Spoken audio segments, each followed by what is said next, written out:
चले वतन की ओर डाल के प्रेम की डोर। हम चले वतन की ओर डाल के प्रेम की डोर। बाबा खींच रहा है आज सहज ही अपनी ओर।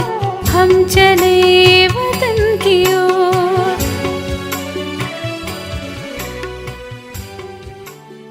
ஓம் சாந்தி. 21/9/1975 அவ்யக்த பாப்தாதா மதுபன். வாணியின் தலைப்பு: ஃபரிஷ்தா என்றால் யாருக்கு ஒரு தந்தையை தவிர மற்ற ஆத்மாக்களுடன் எந்த ரிஷ்தாவும் அதாவது உறவும் இல்லை என்பதாகும். டீச்சர் சகோதரிகளுடன் ஆஹா நான் என்ற போதை இருக்கிறதா? அந்த நாள், அந்த ஜொலிப்பு மற்றும் பொலிவு நினைவில் வருகிறதா?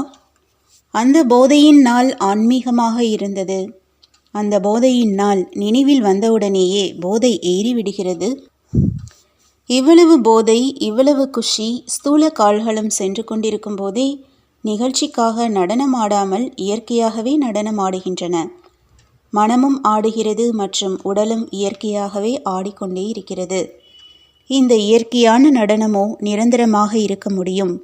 கண்களால் பார்ப்பது, கைகள் அசைவது மற்றும் கால்கள் நடப்பது அனைத்தும் குஷியில் இயற்கையான நடனம் ஆடுகின்றன. அதை ஃபரிஷ்தாக்களின் நடனம் என்று கூறுவது.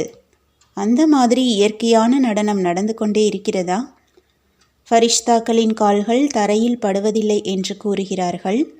அதுபோல் ஃபரிஷ்தாவாக ஆகக்கூடிய ஆத்மாக்களும் இந்த உடல் அதாவது பூமியில் கால் வைப்பதில்லை. எப்படி அந்த பூமி மண்ணால் ஆனது, அதேபோல் இந்த உடலும் மண்தான் அல்லவா? அப்படி ஃபரிஷ்தாக்களின் கால்கள் பூமியில் இருப்பதில்லை. அதாவது ஃபரிஷ்தா ஆகக்கூடிய ஆத்மாக்களின் கால் அதாவது புத்தி இந்த உடல் என்ற பூமியில் இருப்பதில்லை. இதுதான் ஃபரிஷ்தா நிலையின் அடையாளமாகும். எவ்வளவு ஃபரிஷ்தா நிலையின் அருகில் சென்று கொண்டே இருப்பீர்களோ அந்த அளவு உடல் என்ற பூமியிலிருந்து கால்கள் தானாகவே மேலே செல்லும். ஒருவேளை மேலே இல்லாமல் பூமியில் இருக்கிறது என்றால் சுமை என்று புரிந்து கொள்ளுங்கள். சுமையுள்ள பொருள் மேலே இருக்க முடியாது. லேசான தன்மை இல்லை. சுமை இருக்கிறது என்றால் இந்த உடல் என்ற பூமி மேல் அடிக்கடி கால் வந்துவிடும். ஃபரிஷ்தாவாக அதாவது லேசாக ஆக மாட்டார்கள். ஃபரிஷ்தாக்களின் கால்கள் பூமியிலிருந்து இயல்பாகவே உயிரே இருக்கும். உயிரை வைப்பதில்லை. யார் லேசாக இருக்கிறாரோ அவரை பற்றி இவரோ காற்றில் பறந்து கொண்டே இருக்கிறார், நடப்பதில்லை, பறக்கிறார் என்று கூறுவார்கள். போல் ஃபரிஷ்தாக்களும் உயர்ந்த நிலையில் மேலே பறக்கிறார்கள். அந்த மாதிரி ஃபரிஷ்தாக்களின் அதே இயற்கையான நடனத்தை பார்ப்பதிலும் மேலும் செய்வதிலும் மகிழ்ச்சி வருகிறது. மகாரதி டீச்சர்கள் இந்த இயற்கையான ஃபரிஷ்தாக்களின் நடனத்தை செய்து கொண்டிருக்கிறீர்கள்தான் அல்லவா? எதிரில் அமர்ந்திருக்கும் டீச்சர்களுடன் பாப்தாதா கேட்டபொழுது, பாபா மாயாவின் கையை வெட்டிவிடுங்கள் என்று யாரோ கூறினார். ஒருவேளை தந்தை மாயாவின் கையை வெட்டிவிட்டார் என்றால் யார் வெட்டினாரோ அவர் அடைவர். தந்தையோ அனைத்தையும் செய்ய முடியும். இதுவோ ஒரு நொடிக்கான கட்டளையாகும். ஆனால் எதிர்காலத்தை உருவாக்கக்கூடியவர்களின் எதிர்காலம் எப்படி உருவாகும்?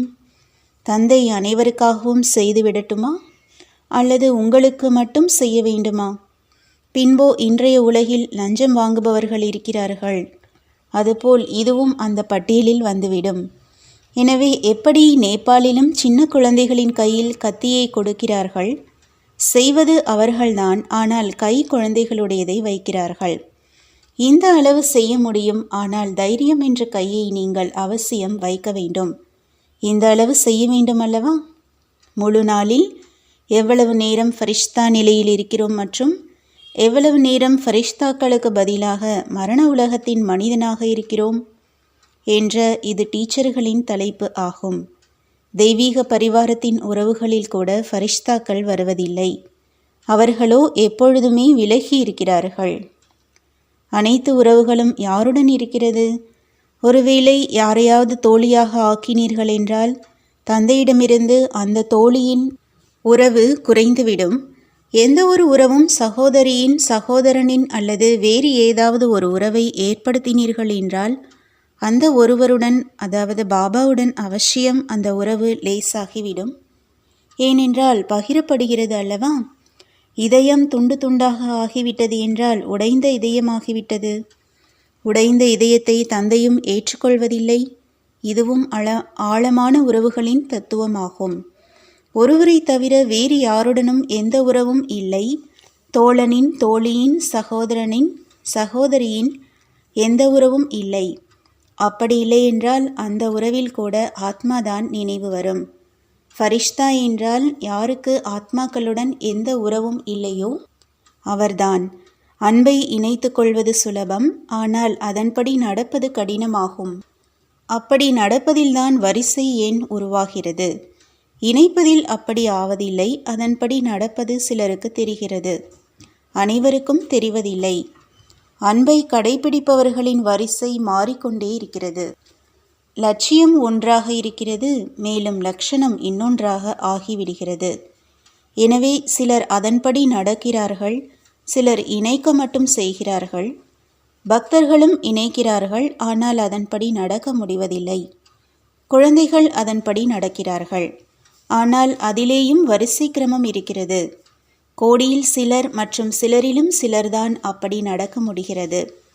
ஏதாவது ஒரு உறவில் கூட ஒருவேளை அந்த உறவின்படி நடந்து கொள்வதில் குறை இருக்கிறது. உதாரணமாக 75% சம்பந்தம் தந்தையோடு இருக்கிறது. சில நேரம் 25% வேறு யாருடைய துணையையோ எடுத்தீர்கள் என்றாலும் அதன்படி நடப்பவர்கள் பட்டியலில் வர முடியாது.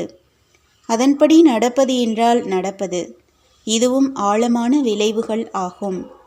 எண்ணத்தில் கூட எந்த ஆத்மாவும் வரவேண்டாம். இதைத்தான் முழுமையாக அதன்படி நடப்பது என்று கூறுவது. எப்படிப்பட்ட சூழ்நிலையாக இருந்தாலும், மனதின், உடலின் அல்லது நெருக்கத்தினுடையதாக இருந்தாலும் எந்த ஒரு ஆத்மாவும் எண்ணத்தில் வரவேண்டாம். எண்ணத்தில் கூட ஏதாவது ஆத்மாவின் நினைவு வருகிறது என்றால் அந்த வினாடியின் கணக்கும் உருவாகிறது. அதனால்தான் 8 பேர்கள் பாஸ் ஆகிறார்கள். முக்கியமாக 8 பேரின் மகிமை இருக்கிறது. அப்படியானால் அவசியம் அந்த அளவு ஆழமான விளைவுகள் இருக்கும். மிக கடுமையான சோதனை ஆகும். அப்படி யாருடைய எண்ணத்தில் கூட யாரும் இல்லையோ அவரைத்தான் ஃபரிஷ்தா என்று கூறுவது. எந்த சூழ்நிலையிலும் நிர்பந்தத்திலும் இருக்க வேண்டாம்.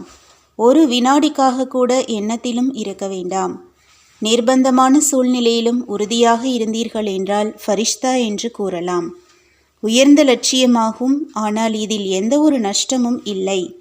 சுலபம், ஆனால் பிராப்தி பல கோடி மடங்காகும். எது தந்தையின் உறவினால் பிராப்தி ஆகிறதோ அது அந்த நேரத்தில் நினைவில் இருப்பதில்லை, மறந்து விடுகிறார்கள். அதனால் வேறு யாரையாவது ஆதாரமாக எடுத்துக்கொள்கிறார்கள். பிராப்தி ஏதாவது குறைவா என்ன? கடினத்திலிருந்து சுலபமாக்கக்கூடிய தந்தைக்குத்தான் மகிமை இருக்கிறதே அன்றி வேறு எந்த ஆத்மாவிற்கும் அல்ல. எனவே கடினமான நேரத்தில் தந்தையின் ஆதரவை எடுக்க வேண்டுமே அன்றி எந்த ஆத்மாவின் ஆதரவையும் எடுக்கக்கூடாது. ஆனால் அந்த நேரம் அந்த பிராப்தி மறந்து விடுகிறது. பலகீனமானவர் ஆகிவிடுகிறார்கள். எப்படி மூழ்கி கொண்டிருப்பவருக்கு ஒரு சிறு மரத்துண்டு கிடைத்துவிட்டது என்றால் அதன் ஆதாரத்தை எடுத்துக்கொள்கிறார். அந்த நேரம் மிகவும் பிரச்சனையின் காரணமாக ஒரு சிறு மரத்துண்டு எதிரில் வந்தாலும் ஆதாரமாக எடுத்துக்கொள்கிறார்கள். ஆனால் அதிலிருந்தும் ஆதாரமற்றவர்களாகி விடுவோம் என்று இந்த நினைவில் இருப்பதில்லை. நல்லது. ஓம் சாந்தி. तो बच्चों को तो सर्विस करनी है, जो बाबा कहते हैं सबको ये बताओ कि देखो तुम्हारा एम एंड ऑब्जेक्ट ये है, एक गीता है बढ़िया, ये राजयोग है ना बच्चे। कैसे है राजयोग? बिल्कुल सहज है कि बाप को याद करो तो ये वैसा मिलेगा तुमको। ओम शांति।